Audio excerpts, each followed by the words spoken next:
ለምንድነው የማትነግሪኝ ብሎ ባላት ሰዓት ራሷን እንደመሳት ብላ ዝርር ብላ ነበረ ማለት ነው። ከዛን ቀን ጀምራ እንግዲህ ሳሮና እየነሰረኝ ነው ያመኛል እያለች በሐሰት አፍንጫዋ ላይ ቪንቶ እንግዲህ በሶፍት እያረገች ልክ እንደሚነስራት አስመስላ ሐኪም ቤት እንውሰድሽ ሲሏት አይ አሁን ደህና ነኝ ተሽሎኛል። ከዛን ደግሞ እንግዲህ ቪንቶን አሁንም አፍንጫዋ ላይ አርጋ የተንኮሏ ተንኮል ውሰዱኝ ሐኪም ቤት ብላ እንግዲህ ወስደዋታል ማለት ነው። ከሷ ውሸትነት የዶክተሩ መድኃኒት ያዘዘላት ነው እኔ በጣም የሚገርመኝ ማለት ነው። እና እንግዲህ መድኃኒት አዞላት ውሃ በደንብ መጠጣት እንዳለባት ነግሯት ነበረ። ያው እሷ ምንድነው ይሄን ዘዴ የተጠቀመችው ነገሮችን አረሳስታ አሁን ላይ ሁሉም ስለነቁባት ስራዋ ምንም ስለ አላማራቸውምና እቤት ሆና በስልክ ነው ነገሮችን እየተነጋገረች ያለችው። አሁን ላይ ቶሎ ስራ አልገባም፣ ሁሉም ነቅተውብኛል፣ ስለዚህ ማዘናጋት አለብኝ። እናንተ ግን በጥንቃቄ እንደምትሰሩና እንደምታኮሩኝ አልጠራጠርም። ህፃኗን ደግሞ ካለችበት ወስዳችኋታል አይደል ብላ እንግዲህ በስልክ ስታወራቸው ነበረ። እነሱም አዎ ብለዋታል። ያው አልመጣም ቻው በቃ ብላ ስልክ ዘግታለች ማለት ነው። በዚህ መሀል እንግዲህ እነ ሂሩትን ወይም ዳዊትን ወንድሟን ስታይ እንደሚያማሰው ሆና ቅለስለስ ትላለች። እነሱ ግን ወጣት አሉ፣ ስልክ ታወራለች፣ ጤነኛ ናት ማለት ነው። እና ተንኮሏን እቤትም ሆና በስልክ ጀምራለች። ሂሩት እንግዲህ የሂዊን ህፃን ልጅ አግኝታላን ነበረ ለማምጣት ስትሄድ፣ ሳሚም እንግዲህ እዛ ቦታ ተቀጥሮት ሄዶ ደረጃ ላይ ሁለቱም ተገናኝተው ነበረ። ግን ሳሚም ጠርጥሯል አንድ ቦታ ከሂሩት ጋር እንደሄዱ ማለት ነው።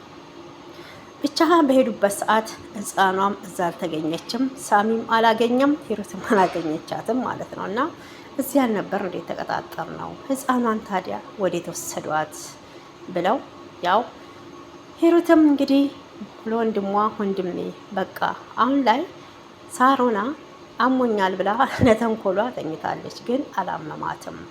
እኛን ለማዘናጋት ይመስለኛል ስራም አልገባም ብላኛለች። ስለዚህ አንተ ተጠንቀቅ እንደባለፈው እንዳይፈጠር ብለዋለች ማለት ነው። እሱም እሺ ብሏታል። እቤት ከገቡ በኋላ እንግዲህ ሳሚና ሂሩት ምንድን ነው የሆነ የምታውቂው ሚስጥር አለ እንዴ እያላት ነበረ በሀሳብ። እዛ ቦታ እኮ አንድ ቦታ የተገናኘ መሰለኝ፣ ግን እንዴት አድርጌ ጠይቃት እያለ ነበረ። እንግዲህ ሳሮና ዋንጭልኝ ብላት ሂሩትን ስታመጣላት መድኃኒቱን ሳትውጥ ሶፋ ስር ጥላው ነበረ። መድኃኒቱንም ሂሩት አይታዋለች፣ እህቷ ማለት ነው። ሳሮና አላመማትም፣ ለተንኮሏ ነው። እንደገና ደግሞ ጽናትን ወይም ሂዊ ምግብ አንጭልኝ ብላ ምግብ ስትወስድላት አልፈልግም መልሺ ብላት ነበረ። በድጋሚም ጠራቻትና ምግብ አምጭልኝ ብዬ ስልሽ ይኸው የመድኃኒቴ ሰዓት አለፈ አንቺ ሳታመጭልኝ ብላ በጣም ነበረ የጮኸችባት ማለት ነው።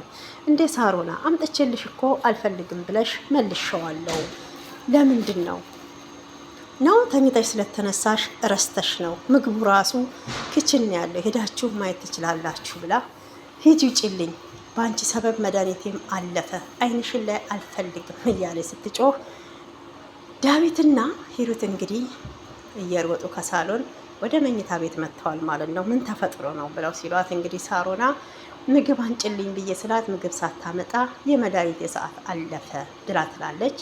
ዳዊትም እንግዲህ ህይወት ለምን ሳሰጫት እኔ እኮ አንቺ አለሽ ብዬ ነው እንጂ እኔ እኮ ሰጣት ነበረ፣ ይኸው የመድኃኒቷ ሰዓት እኮ አለፈ ብሎ እንግዲህ ይላታል።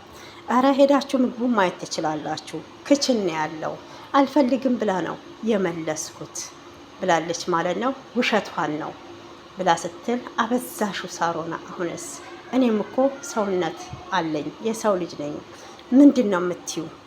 አሁን በጣም አበዛሹ፣ መሮኛል፣ በቃኝ እወጣለሁ ብላ እንግዲህ ህይወትም በጣም ተቆጥታ ሳሮና ላይ ጮኋለች ማለት ነው። እንግዲህ ሳሮና ለማስመሰል አያችኋት አይደል? የዕለት ዕለት ስራዋ ጩኸቷ ይሄ ነው። እኔ ከጎዳና ላይ አንስቼ ቤት ባረኳት እንደዚህ ነው የምታረገኝ ብላ እንግዲህ እነሱ ፊት እንኳንም አያችኋት ብላለች ማለት ነው። እንግዲህ ዳዊት ምን ብሏል? በቃ ተንግዲህ እኔ ነኝ ለእህቴ የምሰራላት ብሏል ማለት ነው። እና ሂሩትን እኔ ህይወትን ላረጋጋት፣ አንቺ ደግሞ ሳሮናን አረጋጊ ብሎ እንግዲህ ሁሉም ተበታትኗል ማለት ነው። ሂሩት እንግዲህ ሳሮና ጋር በሆነችበት ሰዓት ነበረ ማለት ነው። እና በጣም እንትን ስትልባት እጭ አሁንስ አበዛሹ፣ ምንድን ነው እሱ እንደዚህ የምትሆኙ ብላ ሂሩትም ተቆጥታታለች ማለት ነው። እና ያው እንደዛ ካለቻት በኋላ ሂሩትም ጥላት ወጥታለች ከክፍሏ ማለት ነው።